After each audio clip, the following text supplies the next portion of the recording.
Hello everyone, welcome back to Namala Excellence Bengaluru Presents Daily News Analysis. So ಇವತ್ತಿನ that is 15th July 2026 ದಿನ the ಹಿಂದೂಲಿ ಬಂದಿರುವಂಥ important ಆರ್ಟಿಕಲ್ಸ್ನ discuss ಮಾಡೋಣ. So first ಪೇಜಲ್ಲಿ ಬಂದಿರುವಂಥ ಇಂಪಾರ್ಟೆಂಟ್ ಆರ್ಟಿಕಲ್ ಯಾವುದಪ್ಪ ಅಂತಂದರೆ Supreme Court ways standard operating procedure for urgent cases affecting citizens life and liberty. ನಿನ್ನೆ ನ್ಯೂಸ್ ಪೇಪರಲ್ಲಿ ಎರಡು ಆರ್ಟಿಕಲ್ಸ್ನ ಓದಿದ್ವಿ. ಒಂದು article was related to foreigner tribunal, another article was related to Supreme Court extended powers ಬಗ್ಗೆ ಮಾತಾಡಿದ್ವಿ. ಸೊ ಇವತ್ತು Supreme Court ಏನು ಹೇಳಿದ್ರು ಅಂತಂದರೆ, in case of citizens life ಮತ್ತು ಲಿಬರ್ಟಿ ಬಗ್ಗೆ ಬಂದಾಗ ಒಂದು ಸ್ಟ್ಯಾಂಡರ್ಡ್ ಆಪರೇಟಿಂಗ್ ಪ್ರೊಸೀಜರ್ನ ಫಾಲೋ ಮಾಡಲೇಬೇಕು ನೀವು ಅಂತ ಹೇಳಿದ್ದಾರೆ. So Supreme Court considers 24/7 access to justice in emergencies beyond the court hours. ಏನಂತ ಹೇಳ್ತಾರೆ ನಿನ್ನೆ, justice delayed is justice denied. Okay, justice delayed is justice denied. So ಈ ಥರ ಜಸ್ಟಿಸ್ ಡಿನೈ ಆಗಬಾರ್ದು ಅಂತಂದರೆ 24/7 ಆಕ್ಸೆಸ್ ಟು ಜಸ್ಟಿಸ್ ಇರಬೇಕು ಅಂತ ಹೇಳಿದ್ದಾರೆ. ಸೊ ಪೆಟಿಷನರ್ ಯಾರಿದ್ರಪ್ಪ ಅಂದರೆ ಮೆಹರ್ವಿಶ್ ರೇನ್ ಅಂತ ಪೆಟಿಷನರ್ ಇದ್ದರು. ಅವ್ರೇನು ಹೇಳಿದ್ರು ಅಂದರೆ, constitution cannot fall silent at night nor can the protection of liberty avoid the morning bell of the courts. So ಈ ರೀತಿ ಇರುವಂಥ ಇಂಪಾರ್ಟೆಂಟ್ ಕೋರ್ಟ್ಸ್ನ ನಾನು ಯಾಕೆ ಮೆನ್ಷನ್ ಮಾಡ್ತಾ ಇದ್ದೀನಿ ಅಂತಂದರೆ, you can use this in your essay ಆಗಲಿ, ಎಥಿಕ್ಸ್ ಆಗಲಿ, GS3 ಆಗಲಿ, ಅದರಲ್ಲಿ ಮೆನ್ಷನ್ ಮಾಡ್ಬೋದು ಈ ರೀತಿಯಾದಂಥ ಕೋರ್ಟ್ಸ್ನ. ವೆರಿ ಹೆಲ್ಪ್ಫುಲ್ ಆಗುತ್ತೆ. ಸೊ ಏನಪ್ಪ ಪ್ರಪೋಸಲ್ ಅಂತಂದರೆ, ಸ್ಟ್ಯಾಂಡರ್ಡ್ ಆಪರೇಟಿಂಗ್ ಪ್ರೊಸೀಜರ್ನ ಸೆಟಪ್ ಮಾಡ್ತಾರೆ for round the clock access to courts in urgent life and liberty matters. ಸಿಕ್ಕಿದ ಕೆಲಸಕ್ಕಲ್ಲ, ಓನ್ಲಿ ಲೈಫ್ ಆ್ಯಂಡ್ ಲಿಬರ್ಟಿ ಮ್ಯಾಟರ್ಸಲ್ಲಿ 24/7 ರೌಂಡ್ ದ ಕ್ಲಾಕ್ ಆಕ್ಸೆಸ್ ಇರುವಂಥ ಕೋರ್ಟ್ನ ಪ್ರೊವೈಡ್ ಮಾಡಬೇಕಂತ ಸ್ಟ್ಯಾಂಡರ್ಡ್ ಆಪರೇಟಿಂಗ್ ಪ್ರೊಸೀಜರ್ಸ್ ಮೆನ್ಷನ್ ಮಾಡಿದ್ದಾರೆ. ಇದರಲ್ಲಿ rapid listing and hearing of urgent request, ಕೊನೆಗೆ courts response ideally within 1 hour in genuine emergencies. ಓಕೆನಾ, ನಾರ್ಮಲ್ ಏನು ಹೇಳ್ತಾರೆ, again going back to this pending cases in supreme court, delayed is denied. So ಈ ರೀತಿಯಂಥ ಕೇಸಲ್ಲಿ response ಹೆಂಗಿರ್ಬೇಕಂದ್ರೆ within 1 hour justice ಸಿಗುತ್ತೆ ಅವ್ರಿಗೆ. Next, technology enabled mechanisms for continuous judicial accessibility. In case judges ಅಲ್ಲಿ ಪ್ರೆಸೆಂಟ್ ಇರಲಿಲ್ಲ ಅಂದರೂ ಕೂಡ, with the help of technology, with the help of digital technology, judge should be able to have access to justice. Okay, ಅದ್ರ ಬಗ್ಗೆ mention ಮಾಡಿದ್ದಾರೆ. So ಈ ರೀತಿಯಾದಂಥ standard operating ಪ್ರೊಸೀಜರಲ್ಲಿ ಕವರ್ ಆಗಿರುವಂಥ ಕೇಸ್ ಯಾವುದಪ್ಪ ಅಂತಂದರೆ, first is illegal detention or arrest, next custodial violence, next imminent demolition drives, then deportation and any other urgent state actions affecting the fundamental rights. ಓಕೆನಾ, ಎಲ್ಲ ರೀತಿಯಾದ ಕೇಸಲ್ಲಿ ಕೋರ್ಟ್ ಬಾಗಿಲು ತಟ್ಟೋದಲ್ಲ, only in these cases illegal detention or arrest. Next, custodial violence. ರೀಸೆಂಟಾಗಿ ತಮಿಳುನಾಡಲ್ಲಿ custodial violence ಆಗಿ 2 ಜನ ಸತ್ತಿದ್ದಕ್ಕೆ 7 ಪೊಲೀಸ್ ಆಫೀಸರ್ಸ್ಗೆ ಮರಣದಂಡನೆಯನ್ನು ಕೊಡಲಾಗಿತ್ತು, ಕ್ಯಾಪಿಟಲ್ ಪನಿಷ್ಮೆಂಟ್ ಕೊಡಲಾಗಿತ್ತು. Next, imminent demolition drives. Normal ಆಗಿ ಎಂಕ್ರೋಚ್ಮೆಂಟ್ ಆಗಿದೆ ಅಂದ ತಕ್ಷಣ ಡೆಮಾಲಿಷನ್ ಮಾಡ್ತಾರಲ್ಲ, ಆ ರೀತಿಯಂಥ ಕೇಸಲ್ಲಿ 24/7 ಆಕ್ಸೆಸ್ ಇರಲಿ ಅಂತ. Next, deportation. ಫಾರಿನರ್ ಅಂತ ಕನ್ಸಿಡರ್ ಮಾಡಿ, ಇಲ್ಲಿಗಲ್ ಇಮಿಗ್ರೆಂಟ್ ಅಂತ ಕನ್ಸಿಡರ್ ಮಾಡಿ ಡಿಪೋರ್ಟ್ ಮಾಡ್ತಿರ್ತಾರಲ್ಲ, ಅಂಥ ಕೇಸಲ್ಲೂ ಕೂಡ 24/7 ಆಕ್ಸೆಸ್ ಇರಲಿ ಅಂತ ಹೇಳ್ತಾರೆ. ಆರ್ ಎನಿ ಅದರ್ ಕೇಸಸ್ ಯಾವುದರಲ್ಲಿ ಫಂಡಮೆಂಟಲ್ ರೈಟ್ಸ್ಗೆ ವೈಲೇಷನ್ ಆಗ್ತಾ ಇರುತ್ತೆ, ಅದಕ್ಕೆ ಅಲೋ ಮಾಡಿದ್ದಾರೆ. ಓಕೆ, ಸೊ ಯಾಕಪ್ಪ ಇದು ಇಂಪಾರ್ಟೆಂಟ್ ಅಂತಂದರೆ, it is very important because it ensures timely protection of fundamental rights, ಜೊತೆಗೆ strengthens access to justice for every citizen. Article 39 ಏನಿದು DPSP ಹೇಳುತ್ತೆ ಆಕ್ಸೆಸ್ ಟು ಜಸ್ಟಿಸ್, ಜೊತೆಗೆ under article 21 right to justice ಅಂತ ಹೇಳಿದ್ದಾರೆ. Okay, next, leverages digital infrastructure for responsive judiciary. Okay, ಟೆಕ್ನಾಲಜಿನ ಯಾವ ರೀತಿ justice delivery ಮಾಡೋದಕ್ಕೋಸ್ಕರ ಯೂಸ್ ಮಾಡ್ಕೋಬೋದು ಅಂತ ಹೇಳುತ್ತೆ. Then it also prevents irreversible harm before the judicial intervention. For example, justice delay ಆದಾಗ ಆಲ್ರೆಡಿ ಡೆಮಾಲಿಷ್ ಮಾಡಿದ್ರೆ ಅಂದರೆ ಏನು ಮಾಡೋಕ್ಕಾಗುತ್ತೆ, ಜಸ್ಟಿಸ್ ಲೇಟ್ ಆಯ್ತು ಅಂದರೆ ಡಿಪೋರ್ಟೇಷನ್ ಮಾಡಿದ್ರೆ ಏನು ಮಾಡೋಕ್ಕಾಗುತ್ತೆ. ಸೊ ಇರ್ರಿವರ್ಸಿಬಲ್ ಹಾರ್ಮನ್ನು ತಡೆಯೋದಕ್ಕೋಸ್ಕರ ಹೆಲ್ಪ್ ಆಗುತ್ತೆ. And then it upholds rule of law, that is constitution does not sleep, it is a mechanism that is present 24/7 ಅಂತ ಪ್ರೂವ್ ಮಾಡುತ್ತೆ. ಓಕೆ, ಕೆಲವೊಂದು ಕೋರ್ಟ್ಸ್ನ ನೋಡೋಣ ಏನು ಹೇಳಿದ್ದಾರೆ ಸುಪ್ರೀಂ ಕೋರ್ಟ್ ಅಂತ. Key observations by the bench ಏನಂತಂದರೆ, justice that is chief justice of India Surya Kant ಏನು ಹೇಳ್ತಾರೆ ಅಂದರೆ, constitutional protection should not depend on the court timings, therefore a standard operating procedure can reduce the response time and maybe the response should come within an hour of such an urgent mention ಅಂತ ಹೇಳಿದ್ದಾರೆ. Then justice ಜಾಯ್ಮಲಾ Bagchi ಇವ್ರು ಏನು ಹೇಳಿದ್ರು ಅಂದರೆ, court never close up due to e-filing, emails and virtual hearings. A graded approach to access after the court hours cannot be interpreted as the denial of justice ಅಂತ ಹೇಳಿದ್ರು. ಇವರು ಸ್ವಲ್ಪ ನೆಗೆಟಿವ್ ಕೊನೋಟೇಷನಲ್ಲಿ ಮಾತಾಡಿದರು. Then solicitor general ತಷಾರ್ Mehta ಏನು ಹೇಳಿದ್ರು ಅಂದರೆ ಈ suggested standard operating procedure should be prepared on the administrative side of the court ಅಂತ ಹೇಳಿದ್ದಾರೆ. Okay, again court also noted that high courts do not come within the administrative ambit of the Supreme Court in a federal setup, therefore the matter may be decided on the judicial side only ಅಂತ court ಹೇಳಿದೆ. ಕೊನೆಗೆ supreme court ಇದೇ standard operating ಪ್ರೊಸೀಜರಲ್ಲಿ had given certain details about the digital access to justice ಅಂತಲೇ ಹೇಳಿದ್ದಾರೆ. So digital access is going to strengthen justice. ಹೆಂಗೆ ಅಂತಂದರೆ ಈ filing, digital records and virtual hearings will ensure the courts remain accessible even after the court hours ಅಂತ ಹೇಳ್ತಾರೆ. Then a letter, email or a phone call can activate the justice system. ನೀವು ಕೋರ್ಟಿಗೆ ಹೋಗೋಕ್ಕಾಗಲಿಲ್ಲ ಅಂದರೂ ಕೂಡ ಈ ರೀತಿ ಅಂತ ಲೆಟರ್ ಆಗಲಿ, ಇಮೇಲ್ ಆಗುತ್ತೆ, ಫೋನ್ ಕಾಲಿಂದ ಕೂಡ ನೀವು ಜಸ್ಟಿಸ್ನ ಅವೈಲ್ ಮಾಡ್ಕೋಬೋದು ಅಂತ ಹೇಳಿದ್ದಾರೆ. Then technology exist. What is needed is a uniform framework for emergency access outside the regular court hours ಅಂತ ಹೇಳಿದ್ದಾರೆ. Very important. ಓಕೆ, ಸೊ ಇದರಿಂದ ನಿಮಗೆ ಕಂಡುಬರುವಂಥ ಕಾನ್ಸ್ಟಿಟ್ಯೂಷನಲ್ ಫೌಂಡೇಶನ್ ಏನಪ್ಪ ಅಂತಂದರೆ ಆರ್ಟಿಕಲ್ 21 ಹೇಳುತ್ತೆ protection of life and personal liberty ಅಂತ ಹೇಳುತ್ತೆ. Okay, detention, illegal detention ಆಗಲಿ ಅಥವಾ ಡಿಪೋರ್ಟೇಷನ್ ಆಗಲಿ ಅದರ ಅಪೋಸಿಟ್ ಆಗಿ ಹೇಳುತ್ತೆ ಇದು. ದೆನ್ ಆರ್ಟಿಕಲ್ 32 ಏನು ಹೇಳುತ್ತೆ right to constitutional remedies before the Supreme Court ಬಗ್ಗೆ ಹೇಳುತ್ತೆ. ದೆನ್ ಆರ್ಟಿಕಲ್ 226 ಹೇಳುತ್ತೆ writ jurisdiction of high courts. Okay, article 32 writ jurisdiction of Supreme Court, 226 writ jurisdiction of high courts. Writs ಇರುತ್ತೆ, habeas corpus ಆಗಲಿ, illegal detention ಆದಾಗ habeas corpus writs ಮಾಡ್ತಾರೆ, mandamus ಮಾಡ್ತಾರೆ, ಬೇರೆ ಬೇರೆ ಅಂತ ರಿಟ್ಸ್ನ ಯೂಸ್ ಮಾಡ್ಕೋತಾರೆ. Okay, this is the constitutional foundation of this particular article. So UPSC relevance ಏನಂದರೆ it is very important in polity, governance, GS2, judiciary in India, fundamental rights and duties, access to justice, judiciary reforms, e-governance and technology. So the key take away ಏನಂತಂದರೆ constitution does not sleep.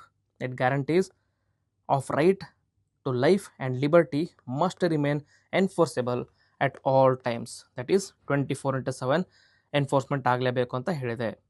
Okay, next second article ಏನಪ್ಪ ಅಂತಂದರೆ the ಹಿಂದೂಯಲ್ಲಿ ಬಂದಿರೋದು Rajnath Singh flags of Shaurya Vijay ಯಾತ್ರಾ.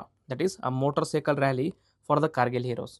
ಏನಪ್ಪ ಇದು ಅಂತಂದರೆ it is a 13-day expedition to honour courage, sacrifice and victory.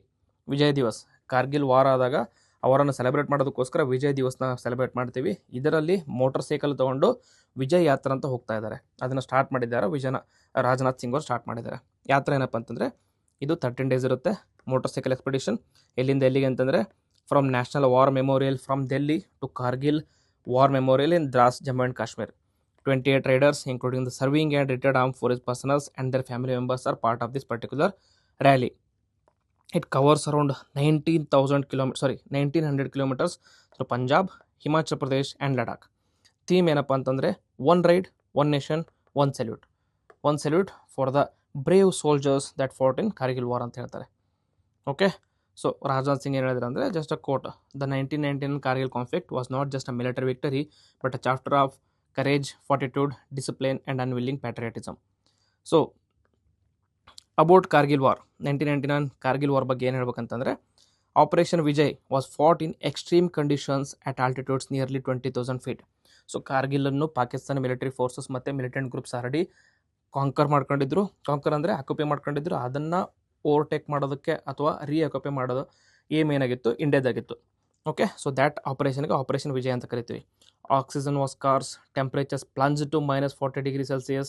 ಅಂಥದ್ರಲ್ಲೂ ಕೂಡ Indian brave soldiers reached to this feet 20,000 feet and then defeated Pakistani soldiers. Despite the enemy occupying the dominating heights, Indian troops reclaimed every peak and bunker with exceptional courage. More than 500 soldiers made the supreme sacrifices. So ಈ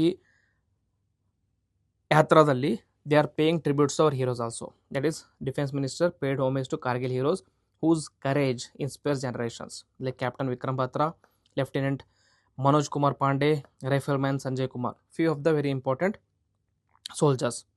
Kargil victory is a lasting reminder of India's resolve to respond decisively to any threat against sovereignty, identity and honor. So ಆಗಲೇ ಹೇಳ್ದಂಗೆ new ದೆಲ್ಲಿಯಿಂದ start ಆಗಿ Punjab, Himachal Pradesh, Ladakh, Dras almost around 1900 kilometers cover ಮಾಡ್ತಾರೆ. So ಏನಪ್ಪ ಇದನ್ನು ಯಾತ್ರೆ ಮಾಡುವಂಥ important need ಏನಿತ್ತಪ್ಪ ಅಂತಂದರೆ ದ ಸಿಗ್ನಿಫಿಕೆನ್ಸ್ ಏನಂತಂದರೆ it serves as a symbol of national unity. Remind ಮಾಡ್ತಾ ಇರುತ್ತೆ ನಮಗೆ the freedom V enjoy is because of the sacrifice of our brave soldiers ಅಂತ, bringing together serving personals, veterans and civilians across the country. And it also honors the indomitable spirit and the supreme sacrifice of our Kargil heroes. And also it inspires patriotism among youth and keeps the legacy of martyrs alive for the future generations. ಜೊತೆಗೆ it strengthens the bond between armed forces and the nation. Okay, so this is the significance of Vijay Yatra, and Vijay Yatra is basically to remember the valor, courage and bravery of Indian soldiers as part of Operation Vijay. Okay, next ಏನಪ್ಪ ಅಂದರೆ next article ಏನಿದೆ, India US defence cooperation, why technology transfer remains a challenge. So editorial ಇದೆ, ಇದು ಎಡಿಟೋರಿಯಲ್ಲಿ mention ಮಾಡಿದ್ದಾರೆ India and US ರಿಲೇಷನ್ಸಲ್ಲಿ ಬಗ್ಗೆ ಮಾತಾಡಿದ್ದಾರೆ. ಏನಪ್ಪ ಅಂತಂದರೆ ಬಿಗ್ ಡೀಲ್ನ ಅನೌನ್ಸ್ ಮಾಡ್ತೀವಿ, ಬಿಗ್ ಅನೌನ್ಸ್ಮೆಂಟ್ನ ಮಾಡ್ತೀವಿ, but outcomes is very limited ಅಂತ. So successive India US defence initiatives have been hailed as historic, transformational or game changing yet implementation has repeatedly fallen well short of rhetoric ಅಂತ ಹೇಳಿದ್ದಾರೆ. Okay, ಇನಿಷಿಯೇಟಿವ್ನ ಮಾಡ್ತಾ ಇದ್ದೀವಿ, but ಅದರಿಂದ outcome ಇನ್ನೂ ಸಿಗ್ತಾ ಇಲ್ಲ. Big picture ಏನಪ್ಪ ಅಂತಂದರೆ strategic ties have deepened, yes, no doubt about it. Military exercises, logistics, agreements and interoperability have been expanded, yes, but the industrial dimension of the relationship has not kept the pace. ಏನಂತಂತ discuss ಮಾಡೋಣ. So key initiatives are high expectations ಅಂದರೆ first DTIA, that is defence technology and trade initiative. ಇದರಲ್ಲಿ ಏನು ಮಾಡ್ತಾ ಇದ್ರು ಅಂದರೆ to promote co development, co production and technology collaboration between Indian defence agencies or Indian defence companies and US defense companies. Next, ICAT, that is Initiative on Critical and Emerging Technology, to drive collaboration in emerging and dual use technologies. ಕೊನೆಗೆ IndusX, ಇದೇನಪ್ಪ ಅಂತಂದರೆ it is a flagship innovative platform. ಇದೇನು ಮಾಡುತ್ತೆ, it connects startups, industry ಹಾಗೂ defence ecosystem of both the countries so that they can co-develop important defense related equipments and defense related technology. So ಇಷ್ಟು ಮೂರೂ ಕೂಡ important ಇನಿಷಿಯೇಟಿವ್ಸ್ನ announce ಮಾಡಿದ್ದಾರೆ. But reality ಏನಪ್ಪ ಅಂತಂದರೆ promise ಇರೋದೇನು, ಕೋ development ಮಾಡೋಣ, ಟೆಕ್ನಾಲಜಿ ಟ್ರಾನ್ಸ್ಫರ್ ಮಾಡೋಣ, local manufacturing ಮಾಡೋಣ, ಲಾಂಗ್ ಟರ್ಮ್ ಕ್ಯಾಪಬಿಲಿಟಿ ಬಿಲ್ಡಿಂಗ್ ಮಾಡೋಣ, ಸ್ಟ್ರಾಂಗರ್ ಇಂಡಿಜಿನಸ್ ಡಿಫೆನ್ಸ್ ಮಾಡೋಣ. ಸೊ ಬೇಸಿಕಲಿ ಆತ್ಮನಿರ್ಭರತ ಅವ್ರ ಮೇಕ್ ಇನ್ ಇಂಡಿಯಾ ಫೋಕಸ್ ಮಾಡೋಣ ಅಂತ ಮಾಡಬೇಕು ಅನ್ನೋದು ಪ್ರಾಮಿಸ್ ಆಗಿತ್ತು. ಬಟ್ ರಿಯಾಲಿಟಿ ಏನಾಗಿದೆ, ಡೀಲ್ಸ್ ರಿಸೆಂಬಲ್ ಪರ್ಚೇಸಸ್. ಇಂಡೈರೆಕ್ಟ್ಲಿ ಏನಾಗ್ತಾ ಇದೆ, ಇಂಡಿಯಾದವರು ಡೈರೆಕ್ಟ್ಲಿ ಪರ್ಚೇಸ್ ಮಾಡ್ತಾ ಇದ್ದಾರೆ. There is no technology transfer ಅಥವಾ ಕ್ರಿಟಿಕಲ್ ಟೆಕ್ನಾಲಜಿ ಟ್ರಾನ್ಸ್ಫರ್ ಆಗ್ತಾ ಇಲ್ಲ. Local assembly promises have been unfulfilled. Next, industrial collaboration is still shallow. So ಮುಂಚೆ ಏನಾಗ್ತಾ ಇತ್ತು, ಇಂಡಿಯನ್ ಕಂಪನೀಸ್ ಆಗಲಿ, ಇಂಡಿಯನ್ ಗೌರ್ಮೆಂಟ್ ಆಗಲಿ USA ಇಂದ ಡೈರೆಕ್ಟ್ ಪ್ರೊಕ್ಯೂರ್ಮೆಂಟ್ ಮಾಡ್ತಾ ಇತ್ತು, ಪರ್ಚೇಸ್ ಮಾಡ್ತಾ ಇದ್ರು. ಅದೇ ಯಾವಾಗಲೂ ನಡೀತಾ ಇದೆ. ಅಂದ್ಕೊಂಡಿದ್ದಂಥ ಕೋ ಡೆವಲಪ್ಮೆಂಟ್ ಟೆಕ್ನಾಲಜಿ ಟ್ರಾನ್ಸ್ಫರ್ ಆಗಿಲ್ಲ ಅಂತ ಈ ಆರ್ಟಿಕಲ್ ಅವರು ಆರ್ಗ್ಯೂ ಮಾಡ್ತಾ ಇದ್ದಾರೆ. ಎಕ್ಸಾಂಪಲ್ನ ಕೊಡ್ತಾರೆ. ಎಕ್ಸಾಂಪಲ್ ಏನಪ್ಪ ಅಂದರೆ GE F414 ಎಂಜಿನ್ ಡೀಲ್ ಅಂತ. It is very key for India's Tejas, MK2 and AMCA. Okay, light combatant aircraft ಗೆ ವೆರಿ ಇಂಪಾರ್ಟೆಂಟ್ ಇದು. India seeks manufacturing expertise and IP for the long term capability. ಇಂಡಿಯಾದಲ್ಲೇ manufacture ಮಾಡೋಣ ಅಂತ IP request ಮಾಡ್ಕೊತಿದ್ದಾರೆ. But US remains constrained by the ITR, that is critical engine technology transfer stays limited. ಇನ್ನೂ ಏನಾಗ್ತಾ ಇದೆ, ನಮಗೆ important ಇದ್ರೂ ಕೂಡ ನಾವು still we are purchasing from USA rather than manufacturing in India ಅಂತ. Next, MQ-9B drone deal. 31 MQ-9B Sky Guardian are C guardian ಪ್ರೊಕ್ಯೂರ್ಡ್ for 3.5 billion. ಏನು promise ಮಾಡಿದ್ರು ಅಂದರೆ ಇಂಡಿಯಾದಲ್ಲೇ ಲೋಕಲ್ ಅಸೆಂಬ್ಲಿ ಮಾಡೋಣ, ಪಾರ್ಷಿಯಲ್ ಮ್ಯಾನುಫ್ಯಾಕ್ಚರಿಂಗ್ ಕೂಡ ಇಂಡಿಯಾದಲ್ಲಿ ಮಾಡೋಣ, ಡೊಮೆಸ್ಟಿಕ್ MRO ಸಿಸ್ಟಮ್ನು ಕೂಡ ಡೆವಲಪ್ ಮಾಡೋಣ ಅಂತ ಇತ್ತು. ಬಟ್ ಸ್ಟೇಟಸ್ ಏನಂದರೆ ಎಟ್ ಟು ಮಟೀರಿಯಲೈಸ್ ಮೀನಿಂಗ್ಫುಲಿ.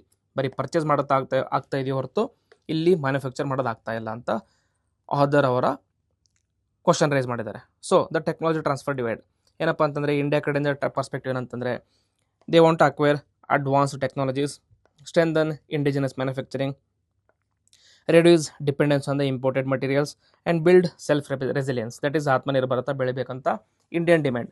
ಬಟ್ USA ಕಡೆಯಿಂದ ಪರ್ಸ್ಪೆಕ್ಟಿವ್ ಅಂದರೆ they already have advance technologies and they are strategic assets. Advance ಟೆಕ್ನಾಲಜಿನ ಸಿಂಪಲಾಗಿ ಯಾರೂ ಬಿಟ್ಟು ಕೊಡೋದಿಲ್ಲ, ಯಾಕಂದರೆ it is a strategic asset. ಇದರಿಂದ ಬೇರೆ ಕಂಟ್ರೀಸ್ಗೆ ಸೇಲ್ ಮಾಡ್ಬೋದು ಅವರು. ಇವಾಗ ಇಂಡಿಯಾಗೆ ಆ ಟೆಕ್ನಾಲಜಿ ಬಿಟ್ಕೊಟ್ರಂದರೆ they lose a customer here. Customer ಯಾರು? India. They lose a customer here. ಅದಕ್ಕೆ ಅವರು ಲೈಕ್ ಬಿಟ್ಕೊಡೋದಕ್ಕೆ ತಯಾರಿಲ್ಲ. Then they are governed by strict export controls. So local ಅಂದರೆ ಅಮೇರಿಕನ್ ಲೋಕಲ್ ಲಾಸ್ ಇರುತ್ತಲ್ಲ, they are governed by strict export controls also. ITR ಏನಪ್ಪ ಅಂತಂದರೆ international tariff in arms regulations applies. So ಇದ್ರ ಪ್ರಕಾರ ಟೆಕ್ನಾಲಜಿ ಆಗಲಿ ಅಥವಾ ಮ್ಯಾನುಫ್ಯಾಕ್ಚರಿಂಗ್ ಮೆಥಡ್ ಆಗಲಿ ಬಿಟ್ಕೊಡೋದು easy ಆಗಲ್ಲ. Then security considerations come first. Okay, in case ಫ್ಯೂಚರಲ್ಲಿ unfortunately there is a war between India and USA ಅಂತಂದರೆ USA technologies could be utilised by India if the technology is transfer to India. ಅದಕ್ಕೋಸ್ಕರ ಕೊಡ್ತಾ ಇಲ್ಲ. Then core disconnect ಏನಪ್ಪ ಅಂತಂದರೆ India wants capability building and USA is bound by export control regimes. So result ಏನಾಗಿದೆ ಅಂದರೆ strong procurement partnership but weak technology partnership ಆಗ್ತಾ ಇದೆ. So next test ಏನಪ್ಪ ಅಂತಂದರೆ RDPA.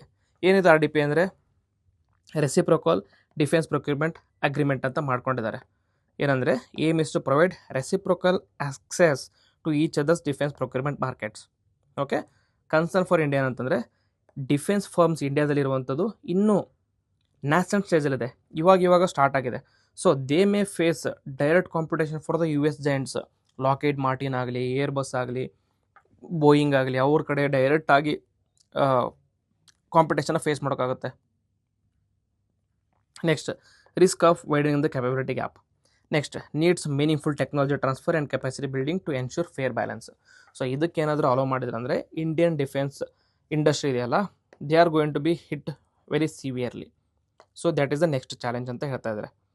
So key take away ಏನಪ್ಪ ಅಂತಂದರೆ strategic partnership become truly transformational only when they create domestic capability and not merely expand procurement.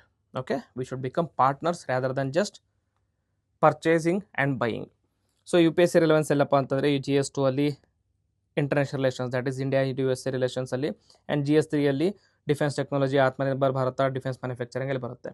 So terms important ಅಂದರೆ ITR, that is international tariff in arms regulations, and MRO, that is maintenance, repair and overhaul, and RDPA ಅಂದರೆ reciprocal defence agreement procurement agreement ಅಂತ. Very important article ಇದು. ಈ ಸರಿ ಯಾರಾದರೂ mains ಬರೀತಾ ಇದ್ದರೆ, in case India and USA relations ಬಗ್ಗೆ questions ಕೇಳಿದಾಗ these points need to be there. Okay, compulsory ಇರಲೇಬೇಕು ಅದರಲ್ಲಿ.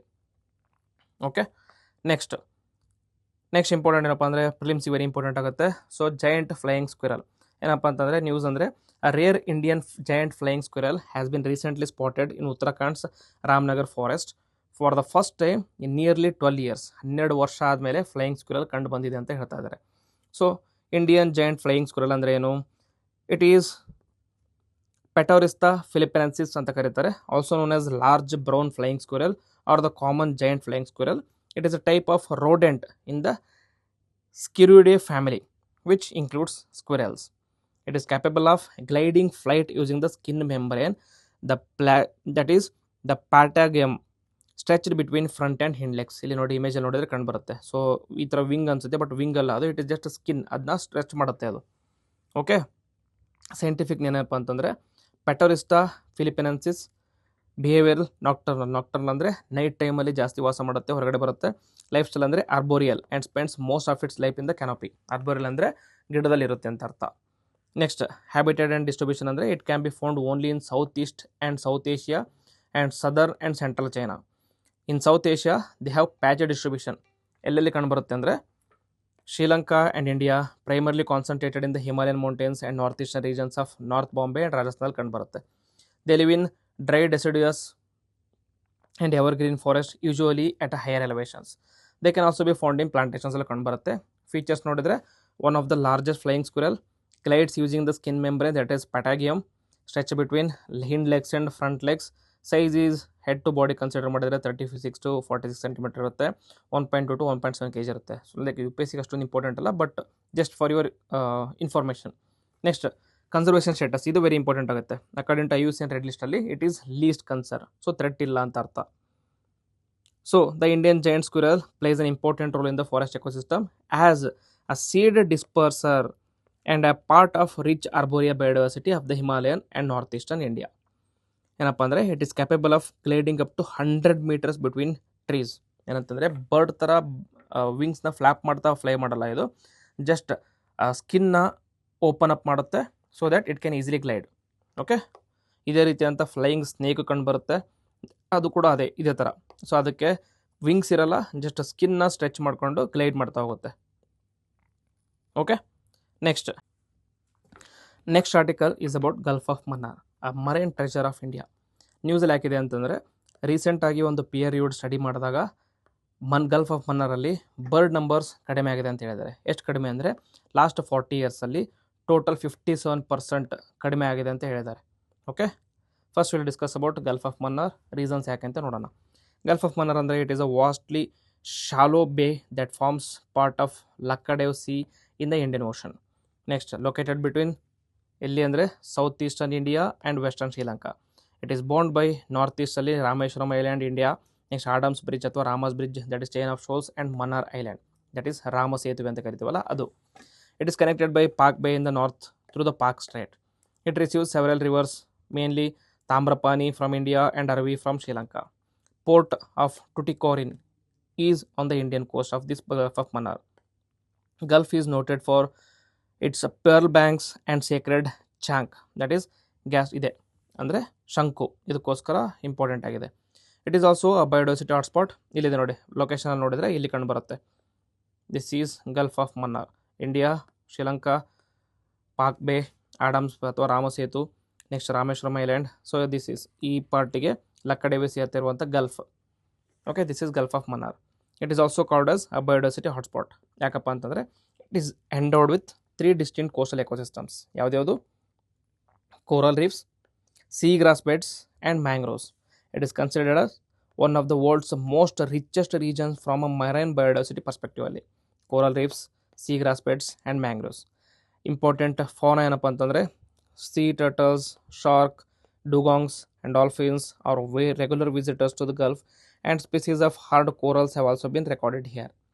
ಸೊ ಇದರ ಕನ್ಸರ್ವೇಷನ್ ಮೈಲ್ಸ್ಟೋನ್ ಅಥವಾ ಕನ್ಸರ್ವೇಷನ್ ಸ್ಟೇಟಸ್ ಏನಪ್ಪ ಅಂತಂದರೆ ಗಲ್ಫ್ ಆಫ್ ಮನ್ನಾರ್ ನ್ಯಾಷನಲ್ ಪಾರ್ಕ್ನ ಡಿಕ್ಲೇರ್ ಮಾಡಿದ್ರು ಆವಾಗ 1986 Gulf became a protected national park in 1986.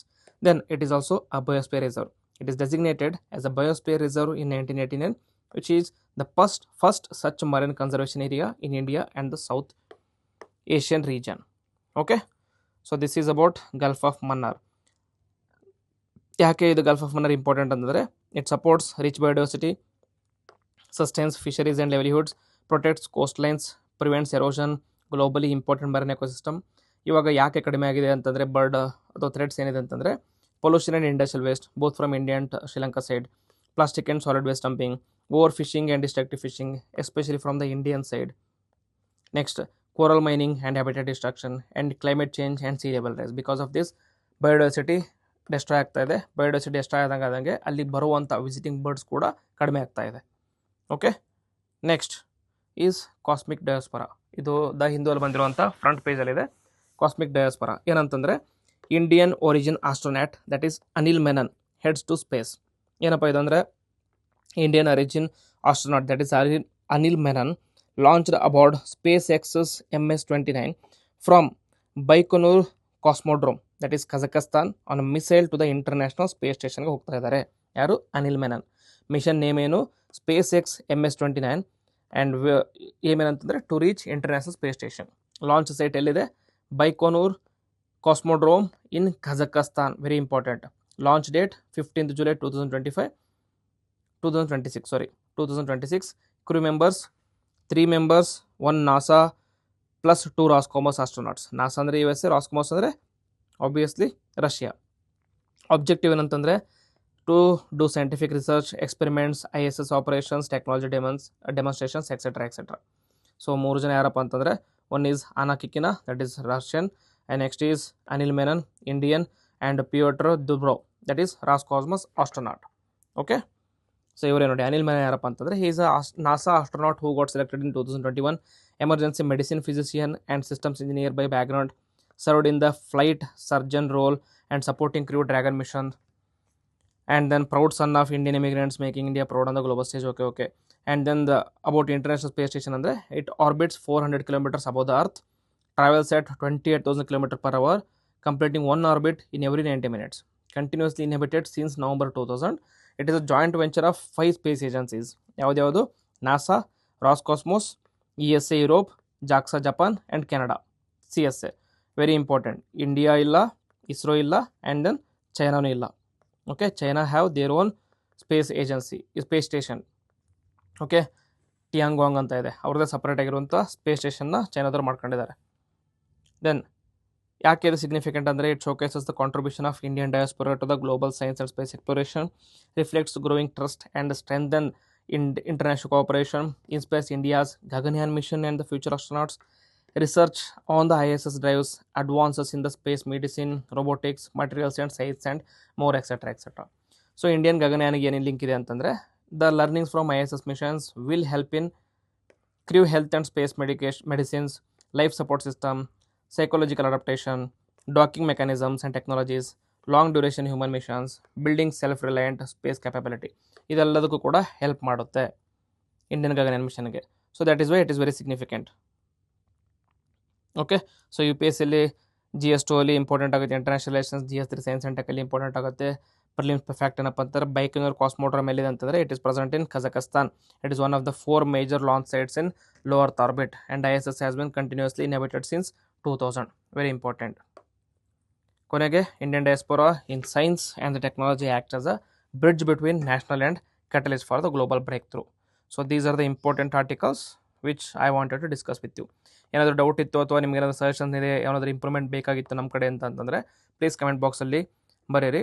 Will keep on improving as the time progresses. So ಇದನ್ನು ಹೇಳ್ತಾ I will end the video. ಜೈ ಹಿಂದ್, ಜೈ ಕರ್ನಾಟಕ. Thank you.